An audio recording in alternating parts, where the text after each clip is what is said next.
Subscribe करें और bell दबाएं ताकि कोई खबर रह न जाए।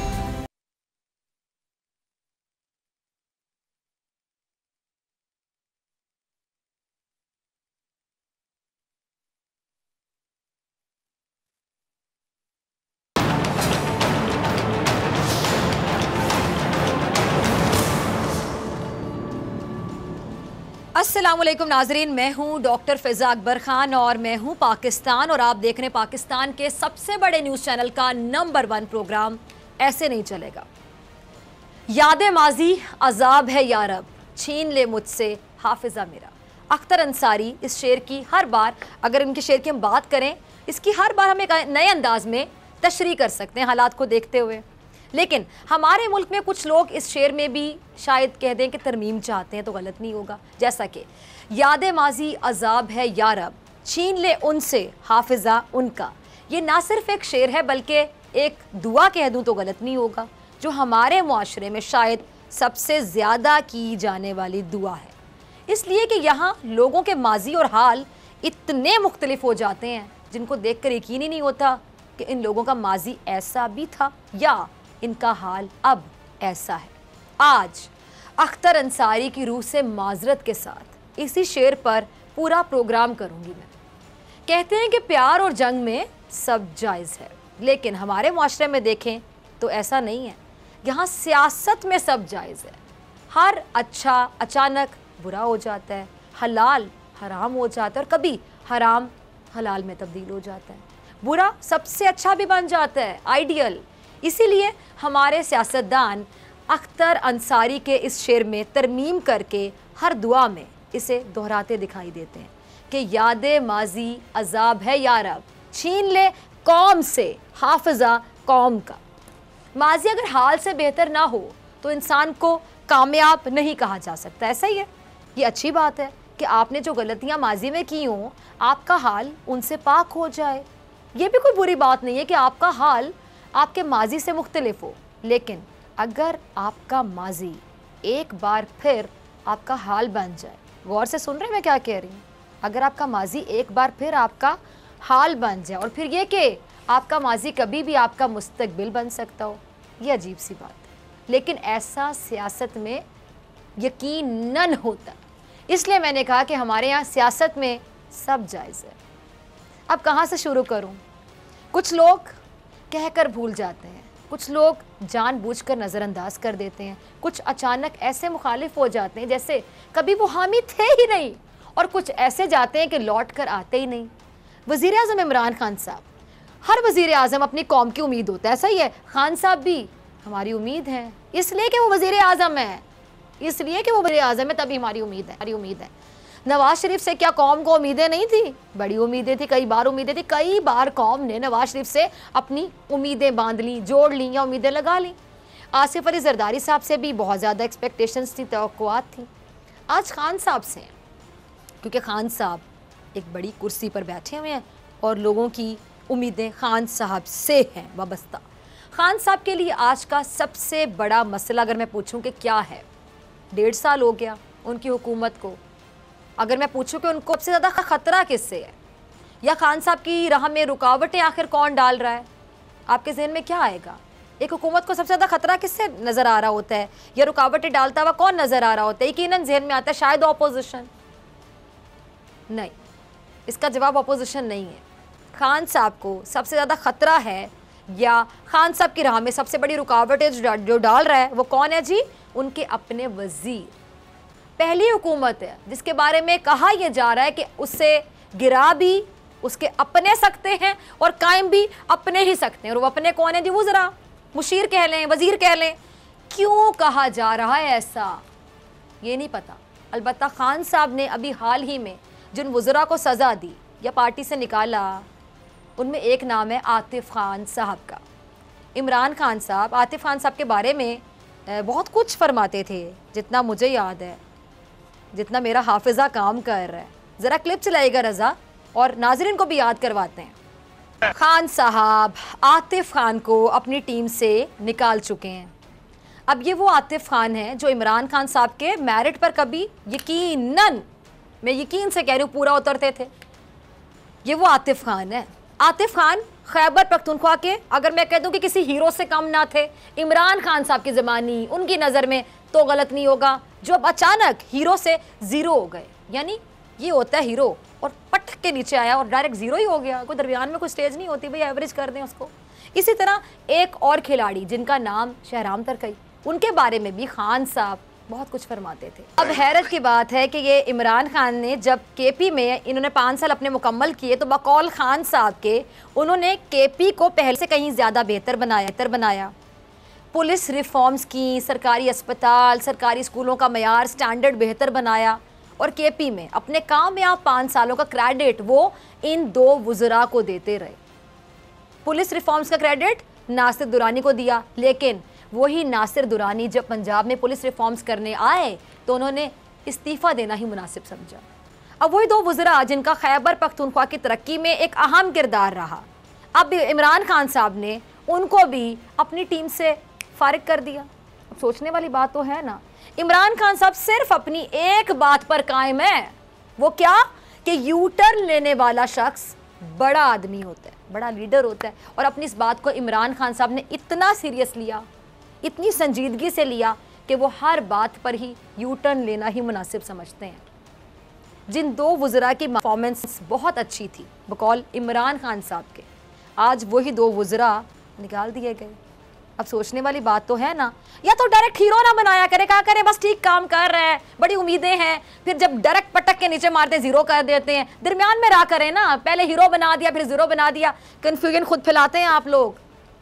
बात सिर्फ यहीं तक नहीं है, ट्रांसपेरेंसी इंटरनेशनल से मुतालिक इमरान खान साहब क्या कहते हैं, क्या फरमाते हैं, ज़रा ये भी देख लीजिए जी। तो अब ये इमरान खान साहब के फरमुदात हैं जो वो ट्रांसपेरेंसी इंटरनेशनल के बारे में इरशाद फरमाते थे, क्योंकि उस वक्त वो ऑपोजिशन में थे, हुकूमत में नहीं थे। जहाँ से भी पता चलता है कि मुल्क में करप्शन हो रही है या करप्शन का बाजार गर्म है, इमरान खान साहब फ़ौरन उसको सदाकत का मरकज़ समझ बैठते। लेकिन आज वही ट्रांसपेरेंसी इंटरनेशनल इमरान खान की काबीना की नज़र में क्या हैसियत रखती है या क्या औकात रखती है, ये भी देख लीजिए। इब्राहिम लिंकन का नाम सुना होगा आपने, क्या कहते थे वो इब्राहिम लिंकन के, I walk slowly but I never walk backward.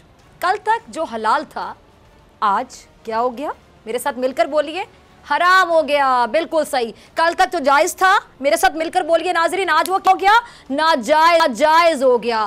कल तक जो सही था, फिर मेरे साथ मिलकर बोलिए सब घर बैठ के जो टीवी देख रहे हैं, आज वो क्या हो गया, गलत हो गया। कल तक जिसकी सच्चाई की मिसालें दी जाती थी, आज वो क्या बन गया, झूठ का पलंदा बन गया।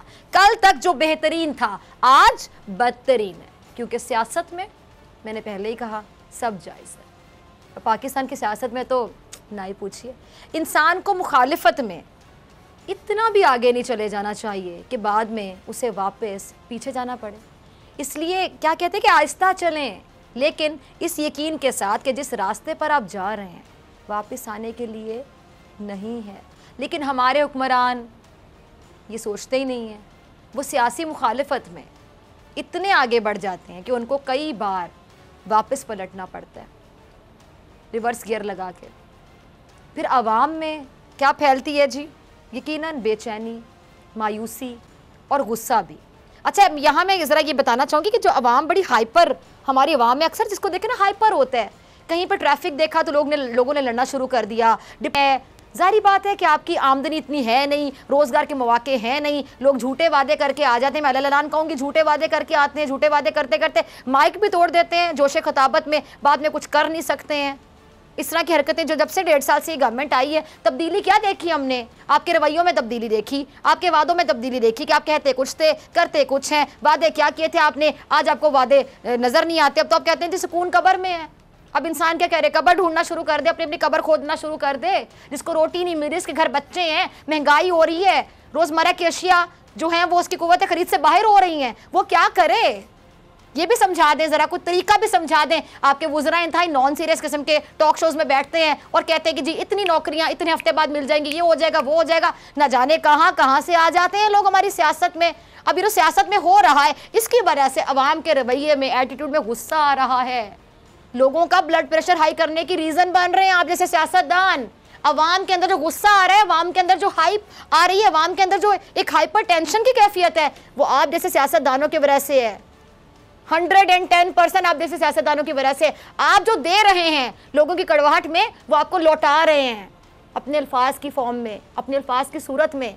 बहुत अरसे से हमारे मुल्क के साथ ये चल रहा है। लेकिन इमरान खान साहब, आप तो कह रहे थे आप सब कुछ सही कर देंगे, लेकिन आप तो सब कुछ मेरे ख्याल से मजीद बिगाड़े चले जा रहे हैं।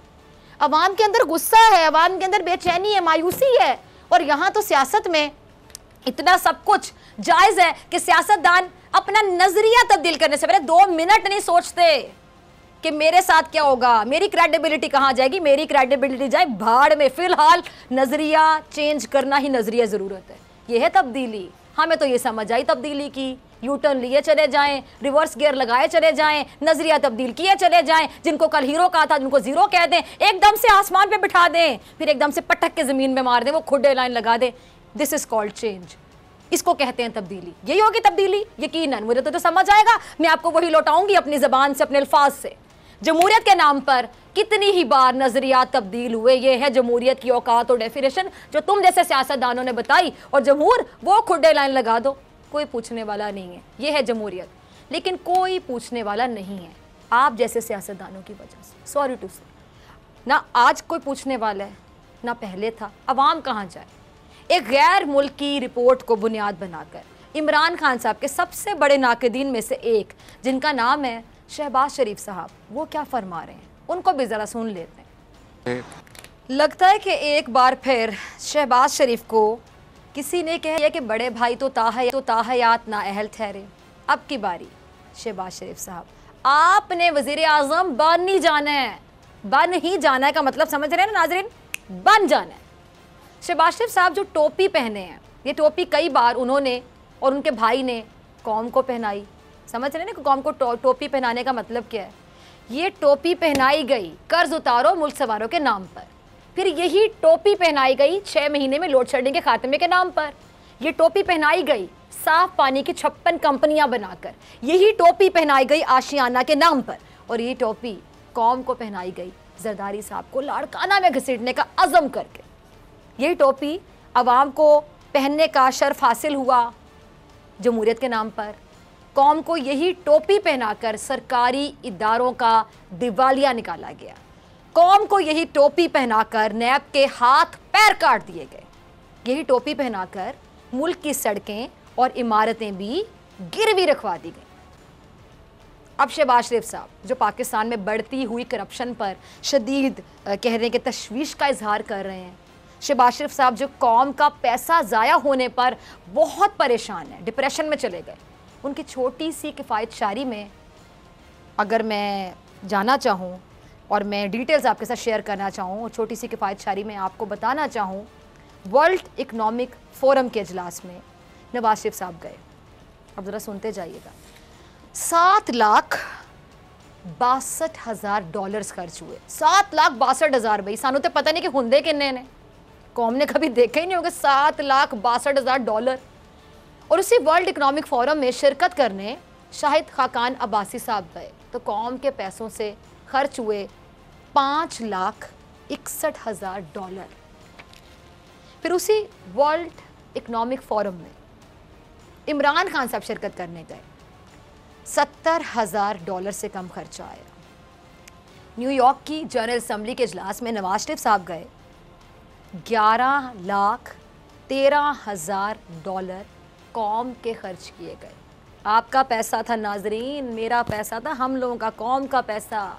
कौम को गरीब करने वाले ये अमीर लोग हैं, हमें इन्होंने गरीब किया।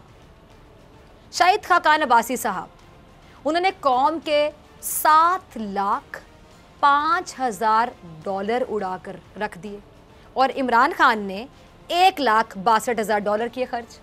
अमरीकी सदर से मुलाकात में नवाज शरीफ का खर्चा आया जी $5.5 लाख। इमरान खान उसी अमरीकी सदर से मिलने गए तो $70,000 से भी कम खर्चे पर। कौम के पैसे खर्च ज़ाया होने का अफसोस उनको है जिन्होंने कौम का पैसा उड़ाने से पहले कभी सोचा ही नहीं। मैं यकीन से कहती हूँ, एक होता है ना एक सोच आना ज़हन में, करूँ ना करूँ, वो भी नहीं आती इन्हें सोच। ये गैरत का आलम, लाखों डॉलर्स और पूरे का पूरा टब्बर, कोई बात ही नहीं भाई, टेंशन ही नहीं।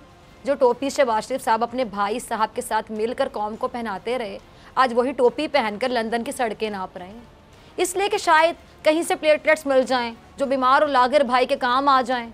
और दूसरी बात, शहबाज शरीफ साहब अगर जानते हो तो ट्रांसपेरेंसी इंटरनेशनल के अलावा एक और भी इदारा है जिसका नाम है डेली मेल, और उसमें काम करने वाला एक शख्स भी है जिसका नाम है डेविड रोज। एक सहाफ़ी है जिसने आपको चोर और आपके बड़े भाई को डाकू कहा था, याद है? ये भी एक इंटरनेशनल इदारे के सहाफ़ी ने आपकी शान में लिखा था, आपको याद होगा यकीनी तौर पे। आपके बारे में क्या कहा था जी कि आप लंदन के उस सहाफ़ी के खिलाफ मुकदमा दायर करने वाले हैं, इस बारे में आपने कहा था, आपको याद होगा। तो शहबाज शरीफ साहब लंदन में ही मौजूद हैं और गालिबन वो बंदा भी लंदन में ही होता है। लंदन की अदालतें भी खुलती होंगी, मेरे ख्याल से खुलती होंगी। तो फिर कौम कब देखेगी कि शहबाज शरीफ एक गैर मुल्की सहाफ़ी को लंदन की सड़कों पर घसीट रहे हैं? चले छोड़ें भाई, ज़रदारी को नहीं घसीटा आपने लाड़काने की सड़कों पे, उस सहाफ़ी को तो लंदन की सड़कों पे घसीटे। शायद कौम का जो आपने कॉन्फिडेंस तोड़ा है वो अतमाद थोड़ा बहुत बहाल हो जाए। और मेरे ख्याल से जैसे शहबाज शरीफ साहब ने आसिफ अली ज़रदारी को लड़काना की सड़कों पर घसीटा था, आपको याद होगा, यकीनी तौर पर घसीटा होगा, जब कहते हैं तो फिर करते हैं, माइक भी तोड़ देते हैं जोश खिताबत में, बिल्कुल वैसे ही अब आप देखेंगे कि वो सहाफ़ी भी लंदन की सड़कों पर अनकरीब घसीटा जाएगा। अब रह जाते हैं इनकी इत्तेहादी आसिफ ज़रदारी साहब। वो तो सिंध में आसिफ ज़रदारी साहब के कामयाब 12 जमहूरी सालों का एक और सबूत मंजर आम पर आ गया। वो क्या जी कि सिंध में 96,000 अफराद के लिए सिर्फ एक एम्बुलेंस मुयस्सर है। यानी हम कह सकते हैं कि जी हाँ, पहले आइए और पहले पाइए, वरना भले दुनिया से चले जाइए, कोई मसला नहीं, क्योंकि सिंध के अवाम जिंदा रहे ना रहे, भुट्टो जिंदा रहना चाहिए। महकमा सेहत सिंध के मुताबिक सूबे भर में 669 सरकारी एम्बुलेंसेज मौजूद है, लेकिन उनमें से 168 ख़राब हैं। 5 करोड़ से जायद की आबादी रखने वाला सिंध, और हालत ये कि ना दवा मुयस्सर ना ग़िज़ा। थर में मौजूद 29 में से 26 एम्बुलेंसेज ख़राब। मईशत का हब कराची, 4 ज़िला में एक भी सरकारी एम्बुलेंस नहीं है। सूबे भर की 669 एम्बुलेंस में से 500 काम कर रही हैं। इस हिसाब से हर 96,000 अफराद के हिस्से में एक एम्बुलेंस आती। सोचें ज़रा, 96,000 ऑलमोस्ट लाख ही बन गया ना, एक एम्बुलेंस और लाख लोग। यानी कराची को सैलाबी, ईदी और चीपा के अलावा आपके पास कोई ऑप्शन ही नहीं कराची वालों के पास। चीपा के हवाले कर दें, ईदी के हवाले कर दें, और अंदरूने सिंध के अवाम को भुट्टो के हवाले कर दें, भुट्टो के हवाले। तो मैं तो भला हो ईदी का, सैलानी का, चीपा का कि ये लोग भी हैं, वरना अगर ये लोग, इन लोगों के नामों पे ये चीज़ें ना बनी होती, इन लोगों ने स्ट्रगल ना की हो, तो फिर भुट्टो ही मेरे ख्याल से बचाने आएगा। भुट्टो की रूह आएगी बचाने के लिए किसी को जो तड़प रहा होगा। बात सिर्फ यहाँ ख़त्म नहीं होती। कोई सवाल करे कि मुल्क में क्या है, पहला जवाब होगा जमहूरियत, और दूसरा बहरान, दवाइयों का बहरान, चीनी का बहरान, आटे का बहरान। सिंध ने इस साल गंदम का एक दाना भी नहीं खरीदा। गोदाम चले कि अरबों की गंदम चोरी हो चुकी है। चीफ जस्टिस साहब सिंध हुकूमत से पूछ रहे हैं कि एक ईंट नहीं लगी, कहाँ गए पैसे, और वो भी अरबों के पैसे भाई। अब अगर नैब तहकीकात करे तो इल्ज़ाम लगेगा सियासी इंतकाम का, कहा जाएगा कि सियासतदान की पगड़ी उछाली जा रही है। ये मुआशरा ही बहरान ज़्यादा हो चुका है। यहाँ सिर्फ आटे, दाल और चीनी का बहरान नहीं है, यहाँ बहरान है इखलाकियात का, यहाँ बहरान है नज़रियात का, यहाँ बहरान है एहसास ज़िम्मेदारी का, यहाँ बहरान है हकीकी जमहूरियत का, यहाँ बहरान है कानून का, सेहत का, इंसाफ का, तालीम का। इमरान खान साहब हो, नवाज शरीफ हो, शहबाज शरीफ हो, या भले आसिफ अली ज़रदारी या बिलावल या मरियम को ले आए कहीं से, इससे कोई फ़र्क नहीं पड़ेगा।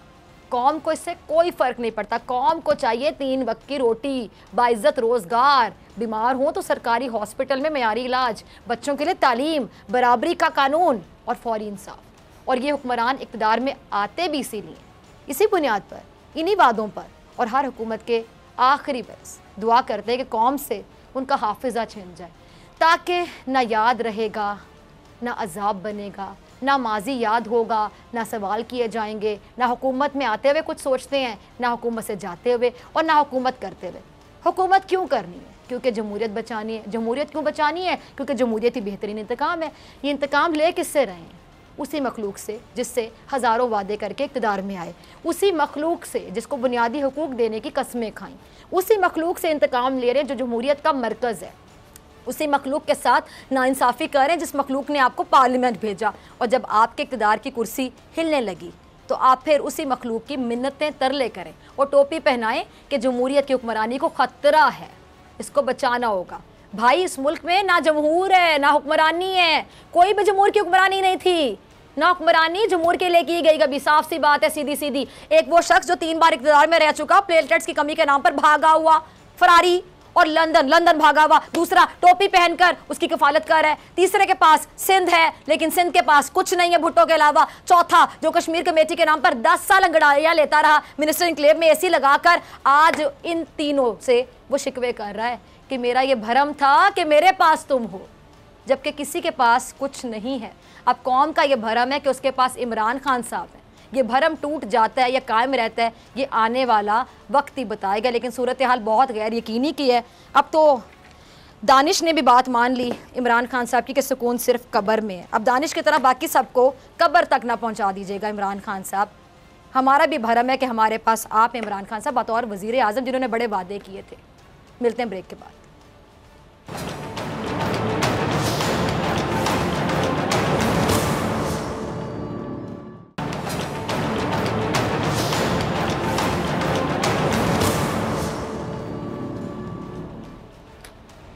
वेलकम बैक नाज़रीन, आप देख रहे हैं ऐसे नहीं चलेगा। मैं हूं आपके साथ डॉक्टर फिज़ा अकबर खान। मुल्क की अगर हम बात करें इस वक्त की सिचुएशन, ताज़ा तरीन सूरत हाल, जैसा कि आप देखते हैं ब्रेकिंग न्यूज़, तो मुल्क में क्या है जी कि एक साथ कई बहरान है, बहरान ही बहरान।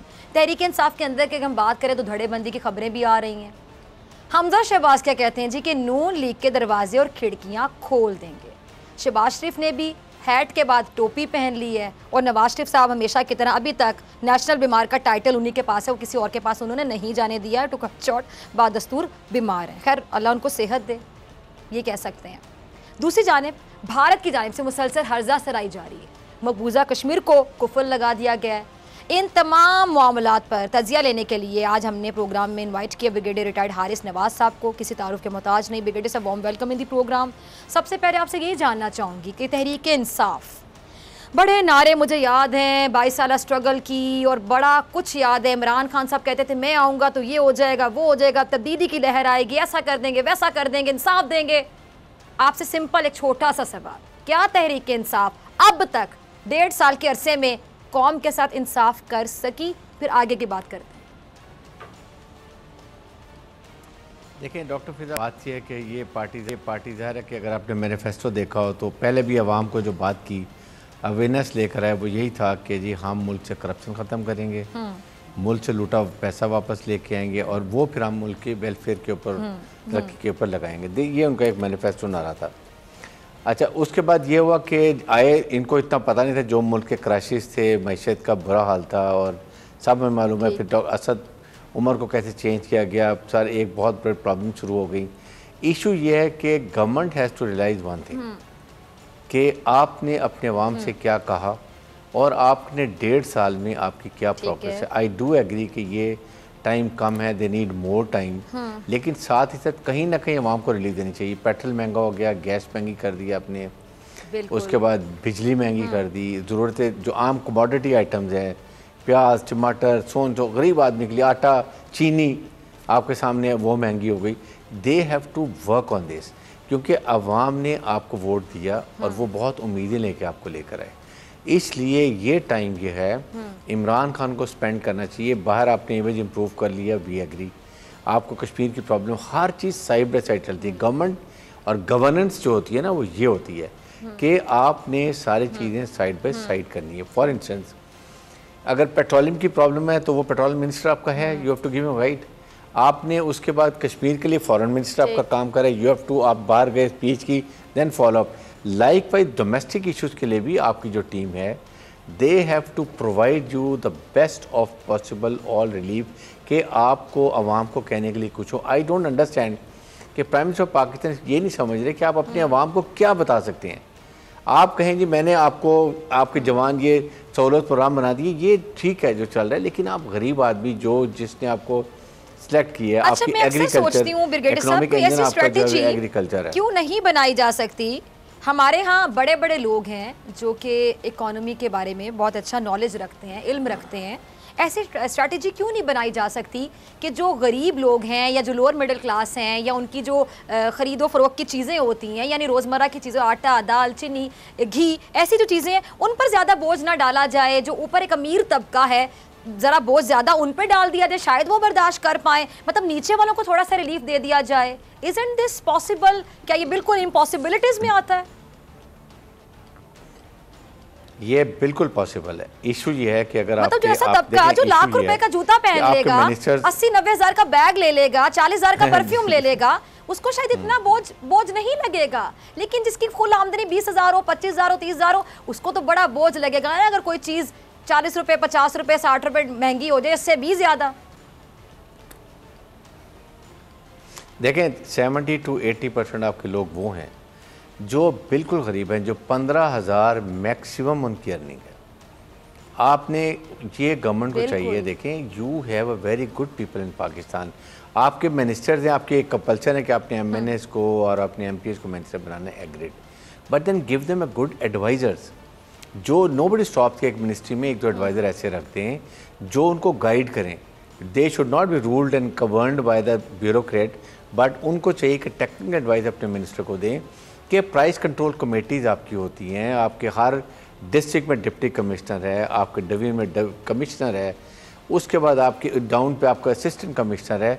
Where as the price control committee? मैंने माना कि डॉलर महंगा हो गया, agreed, but what is the reason? जो आपके मुल्क में आपकी प्रोडक्शन है ज़रात की, आटा, चीनी, दाल, ये टमाटर, प्याज, इनकी तो कोई वजह नहीं है कि प्राइस बढ़े। The only thing is you have to provide के आपने कौन से सीज़न में किस वक्त क्या लेकर आनी है। अगर 1.5 साल में हमने, हमारा इकनॉमिक इंजन एग्रीकल्चर है, अगर एक मुल्क सेल्फ सफिशेंट हो फूड ग्रेन के अंदर, अवाम ना भूखा मरेगा, ना आपको किसी की मिन्नतें करनी पड़ेगी, अवाम सेटिस्फाइड। एक गरीब आदमी को अगर रात को दिन में 3 वक्त की रोटी मिल जाती है तो सबसे बड़ा उसके लिए सेटिस्फेक्शन ये है, वो उसको ये परेशानी नहीं होनी चाहिए। इसके लिए क्या हमने 1.5 साल में कोई ऐसे इम्प्लीमेंट, मेरी थोड़ी ज़मीन है सिंध में, मैं भी एग्रीकल्चर करता हूँ, हमने क्या कोई ऐसी इम्प्लीमेंट्स नहीं लेकर आए, कोई ऐसी टेक्नोलॉजी लेकर आए, ऐसे आपने कोई सीड लेकर आए, आप ऐसे कोई फर्टिलाइज़र लेकर आए, आपने कौन सी कोई चीज़ दी जिससे आपकी पैदावार बढ़ जाए? यू आर एग्रीकल्चर कंट्री, आपके इकोनॉमिक इंजन जो है वो एग्रीकल्चर है, उसको हमने अभी तक कुछ, हम सिर्फ 5% जो आपके टॉप के बिजनेसमैन है, चाहे वो FPR है, हर चीज़ हम उनके लिए कर रहे हैं, उन्होंने जकड़ के रख दी है। The issue is use to go for 90% लोगों के लिए। उनके लिए जो मैं बात करूँ, आप सिर्फ अगर मुल्क में एनर्जी सस्ती कर देना, सिर्फ एनर्जी, इलेक्ट्रिसिटी तो और गैस, आपकी प्रोडक्शन बढ़ जाएगी। आपने अपनी middle class industry, cottage industry को तबाह कर दिया। उनको अगर सस्ती करेंगे तो वो बनाएंगे सस्ती चीज़, कॉम्पिटिटिव एक्सपोर्ट भी करेंगे, मुल्क में भी अवेलेबल होंगे। That is the recipe for coming out of economic crisis.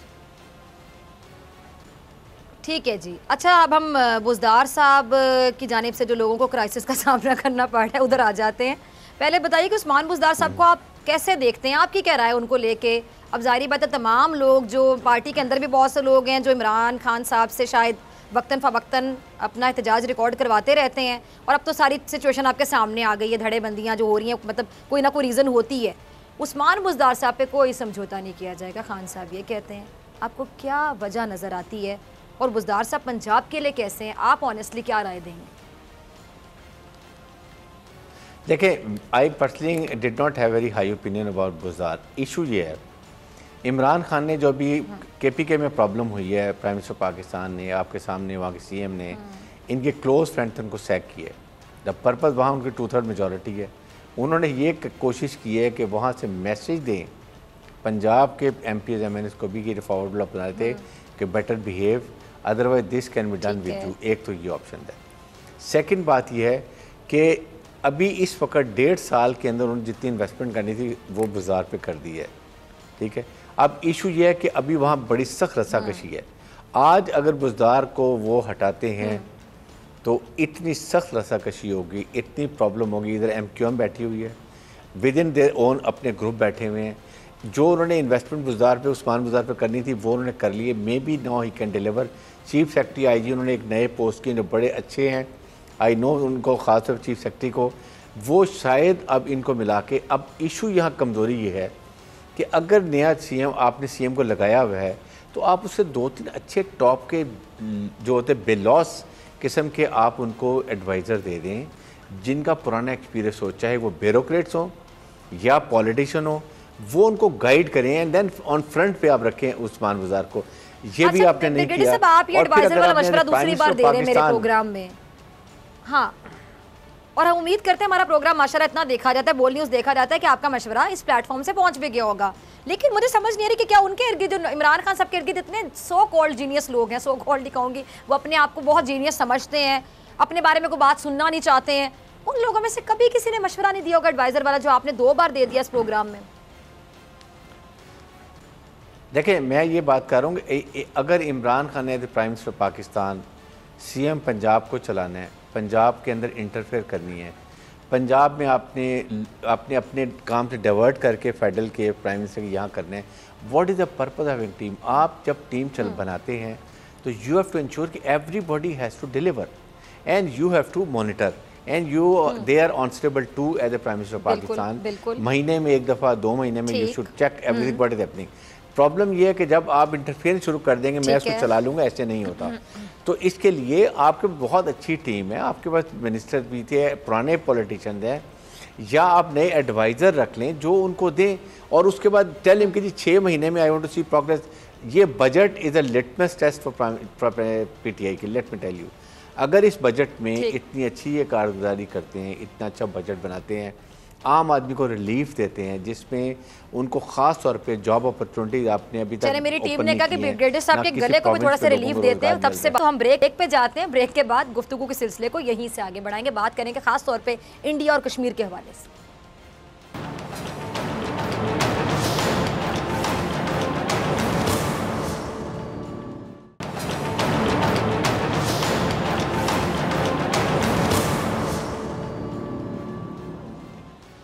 Welcome back नाज़रीन, आप देख रहे हैं ऐसे नहीं चलेगा। मैं हूं आपके साथ डॉक्टर फिजा अकबर खान और मेरे साथ मौजूद है ब्रिगेडियर हारिस नवाज साहब। ब्रिगेडियर साहब, बात कर लेते हैं भारत की।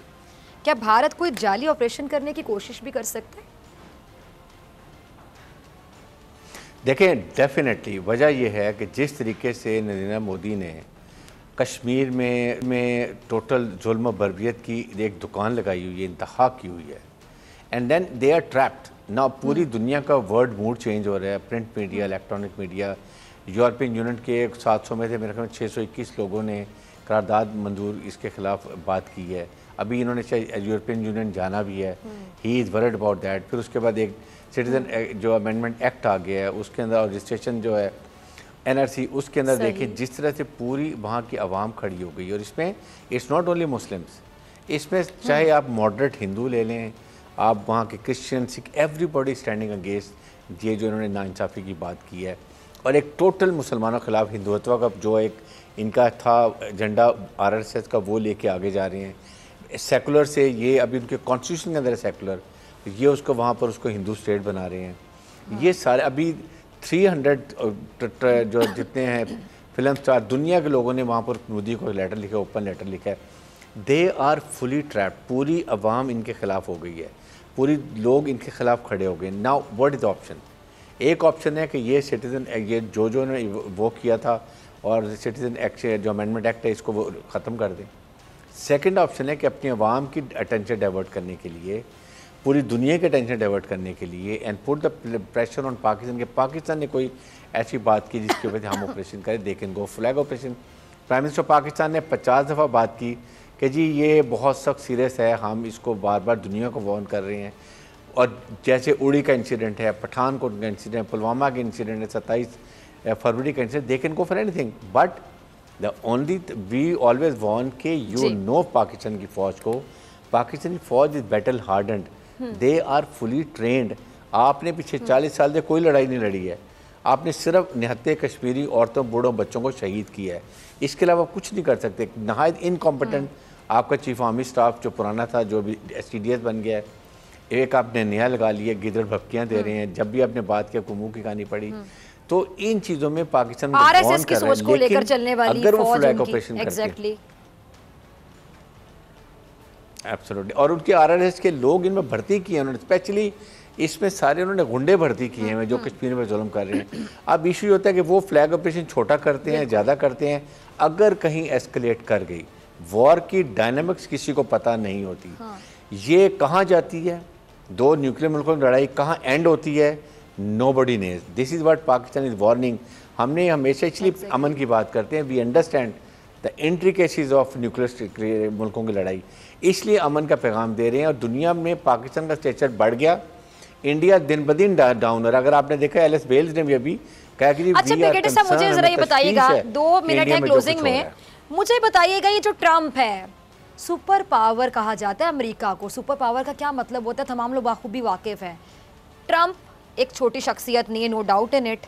अब ट्रम्प बार बार कहते थे सालिसी का किरदार अदा करेंगे, मीडिएटर के किरदार की पेशकश कर देते। मुझे तो टोपी ड्रामा लगता है, सॉरी टू से, क्योंकि अगर आप अमेरिका के सदर हैं, आप बार बार मीडिएटर बनना चाहते हैं, भाई आप समझाएं, इंडिया को समझाएं, इंडिया नहीं मानेगा क्या? ये टोपी ड्रामा चल रहा है, मतलब क्यों बार बार सालिसी की पेशकश की जाती है किरदार की?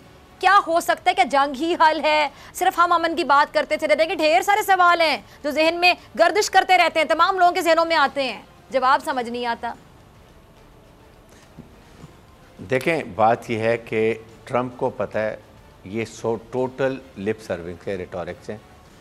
अगर उन्होंने करना होता तो इंडिया को कब से रोक लिया होता। उन्होंने, इंडिया ने इन्फॉर्म करके इनको किया है। बिल्कुल, उन्होंने अभी 2 दफ़ा यूनाइटेड नेशन में रेजोल्यूशन की बात हुई है, उन्होंने फ्रांस को आगे कर दिया। मैं कहती हूं ट्रंप को कॉन्फिडेंस में लिए बगैर किया ही नहीं गया होगा, पास नहीं देते हैं। सो द इशू इज कि अगर वो करना चाहते हैं, वी पाकिस्तान कौम जो है, हम ये नहीं चाहते कि आपका मिसाली से कराना चाहते हैं, वी वांट फिजिकल मैनिफेस्टेशन। आपने क्या इंडिया को रोका? क्या आपने कोई ऐसी स्टेटमेंट दी? बिकॉज आपको इंडिया की ज़रूरत है साउथ चाइना सी में चाइना के ख़िलाफ़, आपको इंडिया की ज़रूरत है हमारे सी पैक को रोकने के लिए चाइना के ख़िलाफ़ और पाकिस्तान के ख़िलाफ़। दे डोंट वांट कि पाकिस्तान इकनॉमिक तरक्की करे। फिजा रीज़न है, आप एक इस्लामिक मुल्क हैं और एक वाहिद न्यूक्लियर मुल्क हैं। अगर आप इकनॉमिक तरक्की कर लेते हैं, then you can stand up. आप दुनिया की आंखों में आंखें डाल के अपने मुल्क की मफादात में फ़ैसले करेंगे जो उनको नहीं पसंद। इसलिए पाकिस्तान में 5th जनरेशन वॉर भी आ गई है, जिसमें वो आपको अवाम को, फ़ौज को लड़ाने की कोशिश करते हैं, जैसे मौलाना फजलुर रहमान ने किया। फिर फौज, आपकी सुप्रीम कोर्ट ने आपके ऊपर 2 चीफ आर्मी स्टाफ के लिए जो कुछ किया, कैसे किया, वो हमें मालूम है। दुनिया ने क्या क्या बातें बनाई वो मालूम है। तो इसलिए ये ज़रूरी है, और फ़ौज ने हर दफ़ा हर चीज़ नाकाम कर दी है। फ़ौज स्ट्रॉन्ग है तो फेडरेशन ऑफ पाकिस्तान स्ट्रॉन्ग है, फेडरेशन ऑफ पाकिस्तान स्ट्रॉन्ग है तो आपका कोई दुश्मन मुल्क आपके लिए प्रॉब्लम नहीं कर सकती। तो फ़ौज को कमज़ोर करने की सारी तरफ से ये कुछ साजिशें हो रही हैं। ठीक है ब्रिगेडियर साहब, बहुत शुक्रिया आपके वक्त के लिए, आपके तजिए के लिए। इसी के साथ डॉक्टर फिज़ा अकबर खान को दीजिए मुलाकात होगी इंशाल्लाह कल सेम टाइम सेम चैनल। अगर ज़िंदगी ने वफ़ा की, दुआ में याद रखिएगा और अपना ढेर सारा ख्याल रखिएगा। अल्लाह ने के बाद